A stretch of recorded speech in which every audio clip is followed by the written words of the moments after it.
Hi everyone, welcome to career talks. So आज हम PIB analysis and summary 8 जनवरी 2021 का देखेंगे।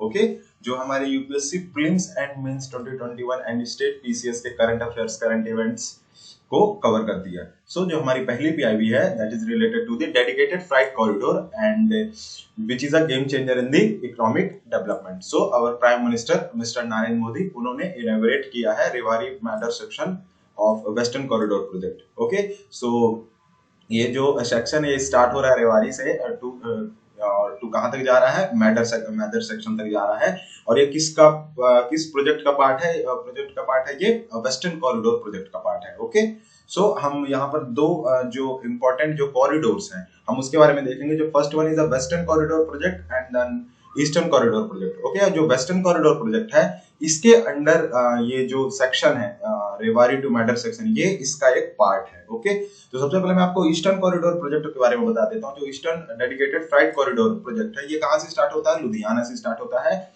लुधियाना का प्लेस है कहाँ से? लुधियाना के जो अंडर एरिया में है डिस्ट्रिक्ट है जो सहनवाल, वहां से स्टार्ट होता है। एंड ये जो ईस्टर्न डेडिकेटेड फ्राइट कॉरिडोर है पास कहाँ से होगा? Passes from the state of Punjab, Haryana, Uttar Pradesh, Bihar, Jharkhand and खत्म कहाँ पे होने वाला है? दनकुनी, जो कि वेस्ट बंगाल में है। देन जो दूसरा कॉरिडोर है that is western corridor, western dedicated freight corridor है। वो किसे किसे कनेक्ट करने वाला है? कनेक्टिंग दादरी जो कि उत्तर प्रदेश में है to Jawaharlal Nehru port trust जो कि महाराष्ट्र में है। ओके, एंड ये किसके थ्रू, कौन कौन सी स्टेट के थ्रू पासेस होने वाली है? From Uttar Pradesh, Haryana, Rajasthan, Gujarat and Maharashtra of western dedicated freight corridor. आप यहाँ पर देख लीजिए इस मैप में, जो यहाँ पर लेफ्ट साइड में वेस्टर्न कॉरिडोर दिया हुआ है, राइट साइड में ईस्टर्न कॉरिडोर दिया हुआ है। जो ईस्टर्न कॉरिडोर है वो लुधियाना से स्टार्ट हो रहा है और खत्म हो रहा है दनकुनी में जो कि वेस्ट बंगाल में है। एंड ये हमारा जो सोर्स है पीएमओ की सोर्स है। ओके, एंड जो वेस्टर्न कॉरिडोर है, जो वेस्टर्न कॉरिडोर स्टार्ट हो रही है हमारी जवाहरलाल नेहरू पोर्ट ट्रस्ट से और खत्म हो रही है दादरी में। तो नोट दैट जो हमारी जो अभी अपने हमारे जो प्राइम मिनिस्टर हैं मिस्टर नरेंद्र मोदी, उन्होंने जो सेक्शन जो जिसका इनॉग्रेशन किया है रेवाड़ी टू मैदर सेक्शन, ये वेस्टर्न कॉरिडोर का प्रोजेक्ट का पार्ट है। आप इस मैप में देखिए, यहाँ पर लिखा हुआ है Rewari, okay, and Marwar area ये है। तो यहाँ रेवाड़ी जो एरिया है यहाँ पर मैदार भी सेक्शन है। तो ये हरियाणा टू जो रेवाड़ी जो कि हरियाणा में है। ओके, तो ये सेक्शन अभी उन जो इनॉग्रेट कर रहे हैं। ओके, तो इसका इनॉग्रेशन हुआ है। ओके, एंड हम इसमें देख लेते हैं रेवाड़ी मैदर सेक्शन जो है वो किस स्टेट में है, देन वो किस तरीके से हमें बेनिफिट करने वाला है। ओके, सो जो रेवाड़ी मैडर सेक्शन है वो falls in the Haryana state, approx 79 kilometre in Mahendragarh and Rewari district and Rajasthan state. So Rewari कहाँ पर है? Rewari is in the Haryana state and Madar section जो कहाँ पर है? राजस्थान में। ओके, जो approx 227 kilometre in Jaipur, Ajmer, Sikar, Nagaur and Alwar district जिसे कनेक्ट करेगी। ठीक है, एंड जो ये प्रोजेक्ट है रेवाड़ी मैटर सेक्शन जो वेस्टर्न डेडिकेटेड फ्राइट कॉरिडोर के अंदर जो प्रोजेक्ट है, ओके, ये 40 approx 40% of the western dedicated freight corridor in Rajasthan. So जो ये सेक्शन है इसका अप्रॉक्स 40% जो भाग है वो हमारे राजस्थान स्टेट पे है। Okay, then 250 kilometre of the dedicated freight corridor in the Haryana state. Okay, and note that जो ये सेक्शन है this section contains 16 more bridges and बेडगट। ओके, बेडगट and 15 more bridges, so major bridges, sorry. So इस सेक्शन में approx 16 major bridges होंगे जिसमें से 269 माइनर ब्रिजेस हैं, 4 रेलवे फ्लाईओवर है, 22 रोड ओवर ब्रिजेस हैं। Okay, and there are newly built DFC station in this sections. And जो ये सेक्शन है जो रेवाड़ी टू मैडर सेक्शन है, ओके, इनके बीच में नए डेडिकेटेड फ्राइट कॉरिडोर स्टेशंस बनाए जाएंगे जो कि 9 बनाए जाएंगे। एंड जो एक सेक्शन है ये किस किस को क्रॉस करेगी और कहाँ कहाँ पर ये 9 डेडिकेटेड बनने वाले हैं मैं आपको बता देता हूँ। एक बनेगा न्यू दाबला में, फिर बागा, फिर श्री माधोपुर में, नील प्रचार, मालिकपुर में, सकून और किशनगढ़ में। ओके, एंड उसके साथ 3 जंक्शन स्टेशन भी बनेंगे, that is new Rewari, new हथेली एंड न्यू फुलेरा। ओके, और ये जो स्ट्रेच है ये ओपन कहाँ से होने वाला है और ये किस तरीके से बेनिफिट करेगा इंडस्ट्रीज को। ओके, जो ओपनिंग ऑफ दिस स्ट्रेच जो रेवाड़ी से स्टार्ट होने वाली है ये हमारे benefit various types of industry which present in the Rewari districts. Okay, Manesar, Narnaul and Phulera, Kishangarh area of Rajasthan, Haryana and the NCR regions. Okay and in this addition to this इस project के addition ये the container depot of CONCOR at Khatuwas will also come on this dedicated freight core map and get advantage in terms of faster throughput. Okay and इससे एक चीज और benefit होने वाली है, जैसे ports of Gujarat like Kandla, Pipavav, Mundra okay will have an uninterrupted connectivity to the northern ports of India. So इस तरीके से जो पोर्ट्स हैं, जो गुजरात में जितने भी पोर्ट्स हैं, ये हमारे नॉर्थर्न पार्ट ऑफ इंडिया को कनेक्ट करेंगे, ये जो सेक्शन जो खुल रहा है। ओके एंड नोट दैट इसके पहले एक और सेक्शन था जो स्टार्ट हुआ है, जिनका इनॉग्रेशन हमारे prime minister of India Mister Narendra Modi ने किया है, that is the 351 kilometre of Bhaupur Khurja section. Okay, and the construction of connecting link between Khurja, Boraki, Dadri, Rewari section. Okay so कुल मिला के 2 सेक्शंस है जो वेस्टर्न कॉरिडोर प्रोजेक्ट के अंदर बना था, वो कंप्लीट हो चुके हैं, जिसको मैंने आपको बताया है। यहाँ पर मैप से देख लीजिए, ये ढेर सारे सेक्शंस है, यहाँ पर देख लीजिए, जैसे मारवाड़ टू अजमेर, फिर Phulera to Rewari, Dadri to Rewari. Okay तो ये सारे सेक्शंस जो है एक एक करके सारी चीज कंप्लीट हो रहा है। इस तरीके से हमारा वेस्टर्न कॉरिडोर प्रोजेक्ट जो है वो कंप्लीट होगा। And the eastern corridor project है जो कि वर्किंग में है। देन ये था हमारा पहला पीआईबी एंड इसमें एक और चीज दी हुई है, that is world first electric loco hauled double stack के बारे में दिया हुआ है, जिसका भी इनॉग्रेशन कल किया गया है। ओके सॉरी आज किया गया है। सो हम उसके बारे में देख लेते हैं कि world first electric loco hauled जो स्टैक है जो कहां से कहां तक चलेगा, जिसको हमारे प्राइम मिनिस्टर ने फ्लैग ऑफ किया है, flag off from new Ateli और न्यू किशनगढ़ी स्टेशन, 2 जगह से किया है। From first one is new Ateli, then second one is new Kishangarh station. Okay and which is a part of western dedicated freight corridor project. So हम इसके बारे में देख लेते हैं कि जो world first electric loco hauled double stack है क्या एक्चुअली में। सो ये एक्चुअली में एक ऐसा प्रोजेक्ट है जिसपे एक तरह का जो कॉरिडोर है ये किस तरीके से फार्मर्स को बेनिफिट करेगी एंड हमारी जो इंडियन रेलवे उसमें किस तरीके से वर्क कर रही है उसको भी देखेंगे। सो सबसे पहले बता देता हूँ कि जो प्रोजेक्ट है इस पे WAG-12 जो electric power double stack locomotive है, ये इससे अटैच रहेगा एंड ये उस पे रन करेगी उस कॉरिडोर पे at the speed of 120 km/h and they are plan to deployed for operation on major freight routes including the dedicated freight corridor transforming the heavy freight transportation landscape of the India. And जो ये world first electric loco hauled है, ये इसको the DFCCIL the dedicated freight corridor corporation of India had conducted a trial run of Indian Railway freight train on this section. So इस सेक्शन में जो Rewari to Madhopur section में जो रेलवे लाइन है उस पे world first electric loco hauled double stack train जो है वो चलेगी और उस पे जो इंजन का नाम है that is WAG-112 electric power locomotive engine लगा होगा और इस पे जो रन करा रही है जो कौन सी DFCCIL है, उन्होंने एक ट्रायल रन किया है। ओके उस प्रोजेक्ट पे उस सेक्शन पे और वो सक्सेसफुल हुआ है एंड ट्रायल रन के नेम है BALCSA and BALCSB wagon prototype and I have also completed in this sections. Okay and अब हम कुछ ऑब्जेक्टिव्स देख लेते हैं DFCCIL के। What are the main objectives of DFCCIL? DFCCIL means dedicated freight corridor corporation. It will decongest the existing Indian railway network, increase the average speed of good trains from 25 to 70 km, run heavy haul trains, higher axle load of 25/3.5 ton, facilitate the running of longer and the double deck containers, energy efficient and environmental friendly rail transport system. Okay, connect the existing ports, industrial areas for the faster movement of goods, reduce the logistic cost of transportation and increase the rail share from existing 35 to 45%. So ये है DFCCIL के कुछ main objectives. Okay then इसमें हमने जो नया section उसके बारे में डिस्कस किया। देन मैं आपको कुछ इनिशिएटिव्स बता देता हूँ जो लगातार कुछ हफ्तों से चल रही है, जिसको हमारे जो प्राइम मिनिस्टर उन्होंने इनॉग्रेट किया है।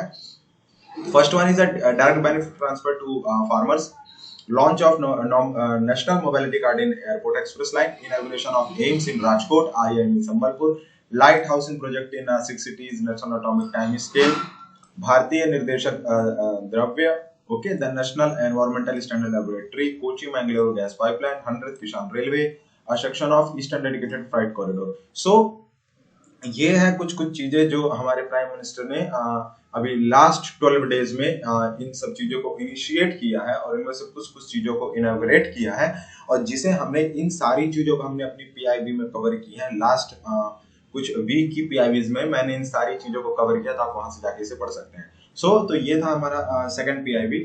ओके, देन जो हमारी जो थर्ड पीआईबी है, that is sorry that one is the first PIB, that this is the second PIB, that is a government approve the central sector scheme for industrial development of Jammu Kashmir. So Jammu Kashmir that is a union territory of India, और उस पे government ने जो हमारी है cabinet committee on economic affairs, okay, जो chair by की जाती है, इनके द्वारा चेयर बाय की जाती है by the prime minister of India Mister Narendra Modi.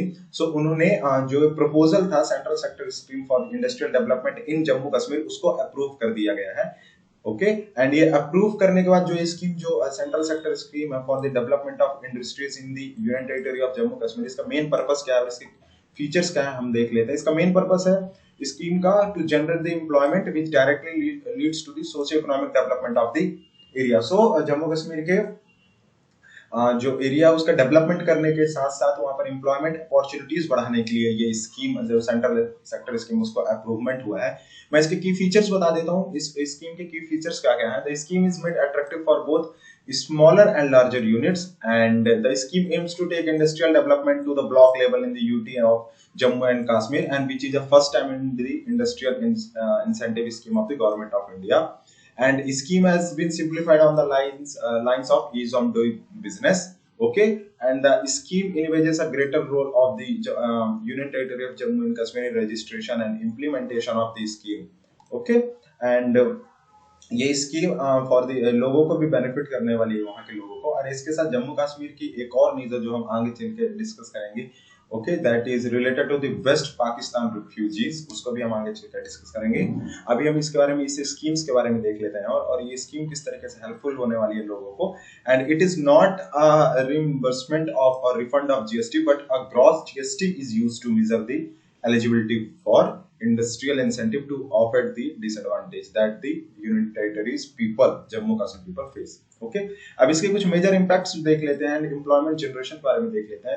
ये जो स्कीम है bring out some radial transformation in the existing industrial ecosystem. जो हमारे जम्मू कश्मीर में कुछ इंडस्ट्रीज जो पहले से सेटअप है, उसमें कुछ रेडिकल ट्रांसफॉर्मेशन लाएगी, and emphasis on job creation, skill development, sustainable development bye attracting a new investment and nourishing the existing ones. And the second one is that it is anticipated that the proposed scheme is likely to attract the investors and give direct and indirect employment to the 4 lakh persons of the Jammu Kashmir. Okay, so ये है हमारे जो scheme, जो हमारी cabinet committee of on economic affairs, उन्होंने इसे approve किया है for the development of the Jammu Kashmir. Okay, then the next PIB, that PIB is the West Pakistan refugees. Okay, जो वेस्ट पाकिस्तान refugees जो लास्ट 70 साल से, ओके जैसे कि लास्ट 70 साल से उन्हें क्या हुआ है, हमारे इंडिया में उन्हें सिटीजनशिप से डिनाई करता रहा है। उन्हें सिटीजनशिप ना पाकिस्तान से मिली है, ओके, देन ना इंडिया से मिली थी, और वो बीच पे रह गए थे। ओके, सो ये वेस्ट पाकिस्तान रिफ्यूजीज आए कहाँ से, हम उसको देख लेते हैं। देन इन जो वेस्ट पाकिस्तान रिफ्यूजीज है, उनको क्या हुआ है, हमारे जो प्राइम मिनिस्टर जी हैं, ओके, मिस्टर नरेंद्र मोदी, उन्होंने हमारे इंडिया पे उन्हें क्या हुआ है, उन्हें सिटीजनशिप ग्रांट कर दी है। So now West Pakistan refugees are the citizen of our India. Okay, और ये कब की है, ये कल की गई है। उन्हें सिटीजनशिप उन्हें सिटीजनशिप दी गई है, इंडिया की सिटीजनशिप राइट्स। ओके, देन अब कुछ मेन पॉइंट्स और हिस्टोरिक चीजें हम इस पे डिस्कस कर लेते हैं जो पीआईबी पे। सबसे पहली बात है कि जो 8 मंथ्स बिफोर द एबॉर्गेशन ऑफ जो 370 और आर्टिकल 370 एंड 350 335 पे जो आर्टिकल है, जो हमारे 8 मंथ हो गए उस जम्मू कश्मीर से हटे हुए, देन जो कम्युनिटीज थी, जो वेस्ट पाकिस्तान रिफ्यूजीज जो कम्युनिटीज थी, वो कुछ तरह का डिस्क्रिमिनेशन जो फेस कर रही थी for decades, and have finally started getting a domicile status and financial assistance from the government. Okay, जो कि जो इतने सालों से जो फेस कर रहे थे डिस्क्रिमिनेशन, क्योंकि उनके पास ना वोटिंग राइट था, ना मतलब उनके बच्चे जो है स्टूडेंट्स हैं जो कॉलेज पे या फिर कहीं पे इनरोल हो सकते थे, तो देन वो क्या हुआ है, वो डिस्क्रिमिनेशन क्या हुआ है, हट चुका है। Okay, by the decisions of our government of India. Okay, note that जैसे जब west Pakistan refugees who are denied permanent resident status in Jammu Kashmir since 1947, उन्हें 1947 जो वेस्ट पाकिस्तान refugees हैं उन्हें 1947 से अभी तक, अभी नहीं मतलब अभी तो उन्हें मतलब आज मतलब मीन्स कल उन्हें सिटीजनशिप मिल गया है, लेकिन उसके पहले तक उन्हें permanent resident status in Jammu Kashmir से उन्हें डिनाई रखा गया था। एंड ओके एंड और ये इसकी स्टार्टिंग कैसे हुई? जो president of west Pakistan, wait a second, the president of west Pakistan refugees okay action committee, जो किसके द्वारा लेड बाय दी लाभा राम गांधी, उन्होंने बोला कि during all these 70 year our generation, our मतलब वेस्ट पाकिस्तान रिफ्यूजीज के बारे में यहाँ पर बात हो रही है कि our generation vanished and were denied nationality, उन्हें किन किन चीजों से मतलब अलग रखा गया, okay, denied from nationality, caste and other caste by then the Jammu Kashmir government as they considered as a aliens। और जो जम्मू कश्मीर की जो गवर्नमेंट थी उन्हें वेस्ट पाकिस्तान रेफ्यूजीज को एलियंस कंसीडर करती थी, okay. And in the absence of this document we are unable to get the admission, okay. उनके पास जो सिटीजनशिप का जो डॉक्यूमेंट ना होने के कारण उन्हें कहीं उनके जो they are not able to get admission in school, colleges and professional colleges and did not have given a right to vote for the state assembly, okay। That's why और जो 70 साल से जो जनरेशन जो जिस तरह से डिस्क्रिमिनेशन फेस कर रही थी, लेकिन उन्हें अब वो सिटीजनशिप राइट मिल गई है। अब मैं बता देता हूँ कि जो वेस्ट पाकिस्तान रिफ्यूजीज हैं ये आए कैसे और इन्हें राइट्स किस तरीके से मिला। जो वेस्ट पाकिस्तान रिफ्यूजीज हैं migrate from the Sialkot region of West Pakistan during the 1947 and settled, कहाँ पर सेटल हुए? Settled mostly in the Jammu Kathua and the Samba district of the former state, okay. और ये वहां पर आके सेटल हो गए थे ड्यूरिंग द 1947 जो सियालकोट से रीजन से माइग्रेट हो गए। लेकिन क्या हुआ, जैसे वहां पर हुआ तो देन जम्मू कश्मीर के जो पीपल थे और वहां की गवर्नमेंट थी उन्हें सिटीजनशिप देने से डिनाई कर दी। दैट्स व्हाई वो 70 साल तक वो वहीं पर एक तरीके से फंसे रह गए। देन और उन्हें बहुत सारी चीजों से डिनाई रखा, जैसे deny from the permanent resident certificate and various other rights, okay. Then अब हमारी जो गवर्नमेंट है उन्होंने सिटीजनशिप राइट उन्हें मिल गई है। एंड ये एक इंपॉर्टेंट क्वेश्चन हो सकता है, okay. And the refugees are not only getting the domicile certificate, और रिफ्यूजीज को सिर्फ डोमिसाइल सर्टिफिकेट ही नहीं मिलेगा इंडिया का, but also they are also be given a financial assistant of ₹5 lakh per family, okay.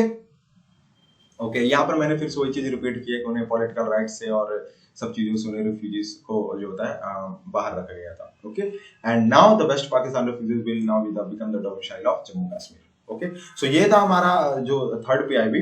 Then हमारी then next PIB that we have the 3.0 crore new connection provided by under the national Jal Jeevan mission, 27 districts, 458 blocks and 33,560 gram panchayats and 66,210 villages have achieved the Har Ghar Jal योजना। So national Jal Jeevan mission का एक simple सा मोटो है कि 2024 तक हर किसी के घर में हर जल मतलब हर किसी घर में एक टैप वाटर कनेक्शन होना चाहिए, okay. That's the motto of Jal Jeevan mission. सो हम इसमें देख लेते हैं कि जो जल जीवन मिशन है उन्होंने set achievable target of getting a piped water connection to each and every rural household by 2024 with a approaching of no one is left out, okay। And note that ki Goa is the first state to provide a 100% pipe connection and declared to achieve a har ghar har jal। So Goa वो पहला state है जहाँ पे 100% pipe connection to every household, okay। Then the note that the Jal Jeevan Mission is following an inclusive approach and mandate involvement of rural women in village water sanitization committee planning to ensure their participation in over planning and preparation of village action plans। It means जो national जल mission है वो portable water जो connection है उसको भी provide कर रही है कि जो हर घर में जो वाटर जो पहुंचे तो वो जो वाटर पहुंचे वो क्या हो, पीने लायक हो, ड्रिंकिंग वाटर क्वालिटी हो, जो मेजर्स कर सके और जो मेजर्स कर सके उसके लिए जो जल जीवन मिशन स्कीम के अंदर एक village water and sanitization committee है वो बैठाई जाएगी जो वाटर का जो पोर्टेबल वाटर उसकी पैरामीटर्स चेक कर पाए कि ये वाटर ड्रिंकिंग क्वालिटी का है कि नहीं, okay। So there are the 13 parameters of quality of water checking, okay, and the 13 quality parameters under जल जीवन मिशन। आप इसे नोट कर सकते हैं कि कितने पैरामीटर्स हैं जिसपे वाटर की क्वालिटी चेक की जा सकती है, ओके सो और आप इस यहाँ पर से एक चीज और नोट कर सकते हैं कि जल जीवन मिशन ना सिर्फ टैप वाटर कनेक्शन दे रहा है but also portable water, but also provide a portable water. Vision क्या है नेशनल जल जीवन मिशन का? Every house hold has a drinking water supply in adequate quantity of prescribed quality on a regular and long term basis. Mission हम देख लेते हैं। Jal Jeevan Mission to assist, empower, facilitate a union territory in planning of participating in rural water supply strategy for ensuring a potable drinking water and security on the long-term basis to every household and public institutions. Okay, then state unitary for creation of water supply infrastructure so that every household have a functional tap water connection by 2024.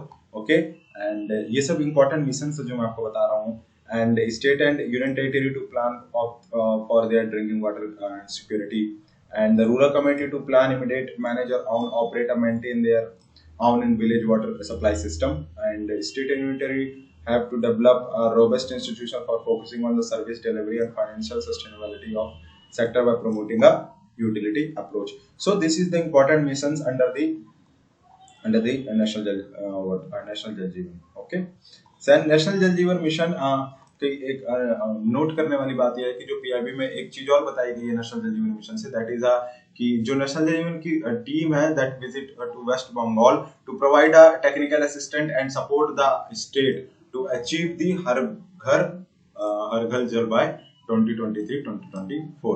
And ये जो team है, ये team 8 members की team है। They are 8 member from the Jal Jeevan mission and visit 4 day visit to West Bengal from 5 January to 8 January 2021 to provide a financial assistant or a technical assistant to the state for realizing the goal of Har Ghar Jal under the Jal Jeevan Mission. And Jal Jeevan Mission is a flagship program and which is implemented by the union government partnership with the states. So ये था national Jal Jeevan mission के बारे में। Then हमारी जो next PIB है that is a bureau of Indian standard celebrates the 74th foundation day on the 6th January 2021। सो इसमें क्या इंपॉर्टेंट चीजें मैं आपको बता देता हूँ कि on this occasion the Prime Minister of our India, okay, inaugurated the toy testing facility. Okay, toy testing facilities को inaugurate किया, which BIS, a Bureau of Indian Standard, had created across 3 of its laboratories and announced the launch of certificate, and certificate का नाम क्या है? Analyzing and hallmarking as well as a quality control. So जो toy हमारे जो India में अब जो मैन्युफैक्चर होंगे, अब उस पे BIS का सर्टिफिकेशन लगना जरूरी है, और जैसे ही वो BIS का सर्टिफिकेशन लगेगा देन जो हमारी जो फॉरेन मार्केट है हम उसको कॉम्पिटिट कर पाएंगे, इसलिए इसका इनॉग्रेशन किया गया है। ओके, एंड जो BIS की जो फैसिलिटी है, okay, have been created at the most appropriate time as the government had recently brought toys under the mandatory BIS certification. Okay, and जो launch of certificate है, जो उसका launch of certificate course on analyzing and hallmark as well as quality control. Okay, and जो test facility है, that test facility will act as an enabler for about 5,000 industrial unit, including micro and small, one of the implementing standards. And testing facility will act as an enabler for about over 5,000 industrial unit including MSMEs for implementing the standards. So implement करने के बाद होगा क्या? Okay, and यहाँ per toy को BIS certification क्यों दिया गया, तो इसके बारे में मैं भी आपको बताऊंगा। ओके, एंड उन्होंने एक चीज और बोला कि बाय दिस सर्टिफिकेशन, अगर BIS का सर्टिफिकेशन होगा, so industry would be able to compete with the foreign manufacturers and prevent the influx of imported toys which are of standard quality. Okay, so compete करने के लिए BIS certification दिया गया है। अब मैं आपको बता देता हूँ कि कुछ दिन पहले एक प्रोग्राम चला था, दैट्स व्हाई यहाँ पर टॉय को इतना प्रमोट किया जा रहा है, और BIS का सर्टिफिकेशन इसलिए टॉय को दिया जा रहा है क्योंकि टॉय कैथॉन 2020 इज एन इनिशिएटिव, एक तरह का जॉइंटली प्रोग्राम है जो कि लॉन्च किया गया था by the various ministries towards the Atmanirbhar Bharat, to make an India self reliant. Okay, so जो लॉन्च किया गया टॉय कैथॉन जो प्रोग्राम है, किसके द्वारा लॉन्च किया गया, ओके, मैं बता देता हूँ। That ministry of education, ministry of women and child development, ministry of textile, ministry of commerce and industries, ministry of MSMEs, ministry of IB and all India council of for technical education. So उन्होंने कुल मिलके toy कैथॉन 2021 को launch किया, and that's why यहाँ per toy को इतना promote किया जा रहा है, उसको BSI का सर्टिफिकेशन दिया जा रहा है। ओके, एंड टॉयकैथॉन प्रोग्राम है क्या, मैं आपको बता देता हूँ पहले. This is a special kind of A hackathon where a student teacher from the school, colleges, design expert, toy experts or startup will come together and will come together to crowd and source idea for developing toys and games that are based on our Indian culture and ethos. Okay. And इस सब जो अलग अलग colleges, teachers and design expert जो आके जो एक जगह पे आएंगे, then they develop our toys and games जो हमारे इंडियन कल्चर पे बेस्ड होगा. तो ये क्यों कर रहे हैं? because this will help to India make a self-reliant and able to export these toys to foreign countries. Okay, and Toycathon जो program है that based on the 9 themes जो Toycathon जो program है, जो toys जो बनेगी वो हमारे 9 themes में होगी, जो हमारे helpful होगा, which is also helpful for the children to understand the India's values, cultures and ethos. Okay. And जो 9 थिंग्स कौन कौन सी? Indian culture, history, knowledge of Indian ethos, learning, education, schooling, social and human values, occupation specific fields, environment, divyang, fitness, sport, out of the box, like creative and logical thinking. Okay. And Toycathon is being organized India to develop as a India global toy manufacturing hub. Okay. That's why ये programme चलाया गया टॉयकैथॉन. और टॉयकैथॉन जो initiative है various ministries द्वारा चलाया गया, और जैसे ये चलाया गया देन 2 दिन बाद फिर नेक्स्ट पीआईबी आती है दैट टॉय को BIS certification they, BIS certification by the मतलब मिलना चाहिए, जिससे क्या होगा वो एक सर्टिफाइड हो जाएगा किसी चीज से. जैसे बीआईएस से सर्टिफाइड होगा देन लोगों का जो कॉन्फिडेंस होता है उस चीज पे आएगा, देन वो हमारे किस चीज से रिलेटेड होगी? इंडियन कल्चर से. एंड दैट्स वाई फिर ये जो टॉयज हो गए ये हमारे बाहर वाली कंट्रीज में जो होगी एक्सपोर्ट की जाएगी. एंड इससे हमारी जो इंडिया में जो अभी सेल्फ रिलायंट जो आत्मनिर्भर भारत बनने की जो इनिशिएटिव है उसको पूरा करेगी. So this is it from our side. Okay. And this is all about the today's PIB. Okay, and if you want the PDF of this video, you can get it from our description box. And if you like the video, then subscribe our channel and get the daily updates of PIB. Okay, thank you.